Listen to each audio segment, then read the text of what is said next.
Qu'est-ce que c'est qu'une bonne main? C'est tout sauf une main souple. C'est tout sauf une main molle. C'est une main sans à-coups. C'est la notion d'à-coups qu'il faut retenir. C'est pas la notion de poids. Au contraire, le cheval, il a besoin d'avoir du poids. Sauf que c'est lui qui va venir le chercher, le poids. C'est pas vous qui allez lui imposer. Vous voyez, vos mains, à un moment, elles vont trouver leur place. Vos jambes vont pousser le cheval en avant. Le cheval va venir s'appuyer sur son mort. Principe du balancier, il en a absolument besoin pour engager l'arrière-main. D'accord? Donc une bonne main à la chasse, d'abord la première chose, c'est avant tout une main qui ne donne pas d'à-coups. Trop souple, trop molle, le cheval dans le vide, pas du tout un service qu'on lui rend.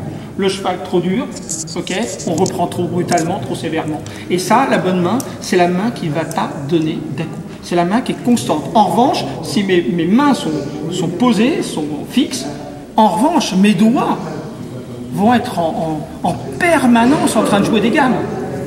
Je vais jouer dans mes doigts. Droite, gauche, avant, arrière, mais ma main est bloquée. Bloquée dans le bon sens du terme. D'accord? Voilà. Mais une bonne main, surtout, je vous en supplie, c'est pas une main qui laisse le cheval dans le vide. Une fois encore, comme tout ce qu'on vient de dire sur le dos, ce qu'on vient de dire sur le mort, c'est pas un service que vous lui rendez. Sauf au pas. On est d'accord? Au pas, on peut lui foutre la paix. Et encore, il faut garder le contact.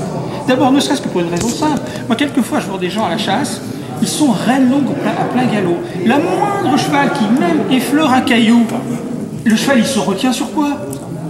Mais c'est panache garanti.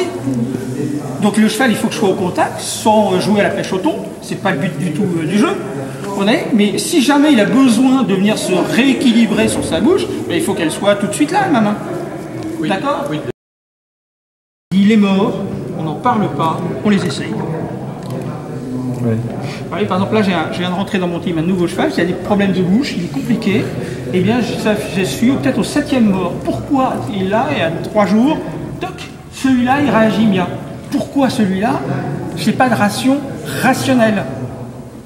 On essaye, on tâtonne, tiens, on dit ça, tiens, on dit ça, tiens, ça marchait sur l'un, mais ça ne marche pas sur l'autre. Tout ça pour vous dire quoi? Parce qu'il y a 2 écueils majeurs, sans tomber dans la caricature.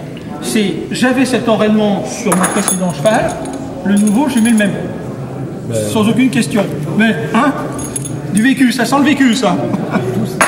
Bon, deuxième question, tiens, dans mon équipage dans lequel je chasse, le PSOA, c'est très tendance. Tout le monde s'est équipé en PSOA, je vais faire partie, je ne vais pas être largué, je vais mettre mon... Ben non, ça ira peut-être très bien pour un cheval, ça ira pas pour... D'accord? Donc les morts, il ne faut pas avoir peur des...